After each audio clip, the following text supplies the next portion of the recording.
ఇక నారాయణ ఓంకారేశ్వర్ రెచ్చగొట్టడంతో చక్రి ఫుల్‌గా మద్యం తాగి వచ్చి మహా గదిలోకి వెళ్తాడు. ఆమె నిద్రపోతుండగా మంచం పక్కన కూర్చొని తన్నే చూస్తూ ఉంటాడు చక్రి. అలికిడికి భయంతో నిద్రలేచిన మహా చక్రిని చూసి షాక్ తింటుంది. "ఏంటి ఇక్కడికొచ్చావని?" నిలదీస్తుంది. మద్యం మత్తులో ఉన్న చక్రి భార్య గదిలోకి భర్త ఎందుకొస్తాడంటూ ప్రశ్నిస్తాడు. దీంతో మరింత భయపడిపోయిన మహాలక్ష్మి బయటకు పరుగులు తీసేందుకు ప్రయత్నించగా చక్రి తలుపుకు గొళ్ళెం పెట్టి ఆమెను నిలవరిస్తాడు. మర్యాదగా బయటకు వెళ్ళమని మహా చెప్తున్నా వినకుండా ఆమెతో వాదనకు దిగుతాడు. దీంతో మహా భయంతో ఏడుస్తూ ఉంటుంది. గట్టి గట్టిగా అరుస్తూ ఉంటుంది. అలికిడి విని మాధవ్ నిద్రలేచి మహా గది దగ్గరికి వెళ్లి "ఏమైందమ్మా? తలుపు తెరువు" అని అంటాడు. చక్రి తాగి గదిలోకి వచ్చాడని, తలుపు గొళ్ళెం పెట్టి తీయడం లేదని అంటుంది మహా. ఆ మాటలు విన్న పెద్ది షాక్‌కి గురవుతాడు. చక్రిని తలుపులు తెరవమని గట్టిగా అరుస్తాడు. అయినా కానీ చక్రి తలుపులు తెరవకపోవడంతో కేశవ తలుపులు బద్దలు కొట్టి తీస్తాడు. ఇక మాధవ చక్రి చెంపలు పగలగొట్టి బయటకు తీసుకొస్తాడు. ఎప్పుడు లేనిది ఈ పాడు అలవాటు ఎక్కడి నుంచి వచ్చిందని ప్రశ్నిస్తాడు. "అసలు నువ్వేం చేస్తున్నావో నీకు తెలుస్తుందా?" అని నిలదీస్తాడు మాధవ. "నేనేం తప్పు చేశానని నా భార్య గదిలోకి నేను వెళ్ళడం కూడా తప్పేనా?" అని అంటాడు చక్రి. దీంతో మాధవ్ చక్రిని మళ్ళీ కొడతాడు. "మీరందరూ ఎందుకు అంతలా భయపడుతున్నారని, నేనేం తప్పు చేశానని నన్ను కొడుతున్నారని" అంటాడు చక్రి. "నా భార్య దగ్గరికి నేను వెళ్ళడం కూడా తప్పేనా?" అని అంటాడు చక్రి. "అయినా పెళ్లి పెటాకులు లేని నీకేం తెలుస్తుందని" మాధవ్‌ను అనడంతో కోపంతో మాధవ్ చెయ్యెత్తగా చక్రి కూడా అన్నను కొట్టేందుకు తిరిగి చెయ్యెత్తుతాడు.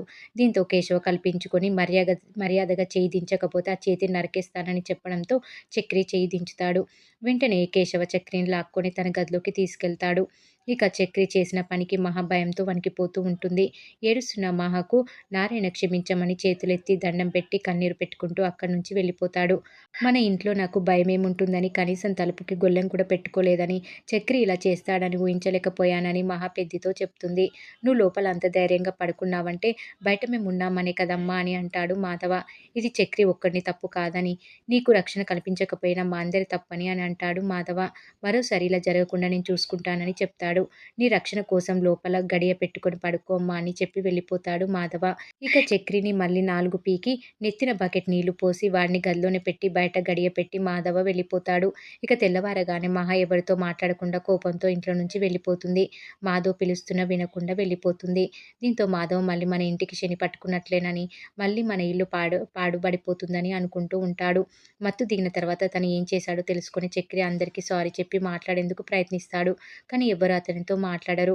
బయటకు వచ్చి వాళ్ళ నాన్నపై అరుస్తాడు. "అసలు నువ్వు రెచ్చగొట్టబట్టే నేను ఇలా చేశానని" తిడతాడు. "నేను మీ భార్య మనసులో చోటు సంపాదించుకోమన్నాను కానీ నిన్ను బలవంతంగా తన గదిలోకి వెళ్ళమని చెప్పానా?" అని నారాయణ నిలదీస్తాడు చక్రిని. ఇక ఆఫీస్‌కి వెళ్ళిన మహాకు చక్రి ఎన్ని మెసేజ్‌లు పెట్టినా, కాల్ చేసినా స్పందించదు. మరి ఏం జరగబోతుంది అనేది రాబోయే ఎపిసోడ్‌లో తెలుసుకుందాం.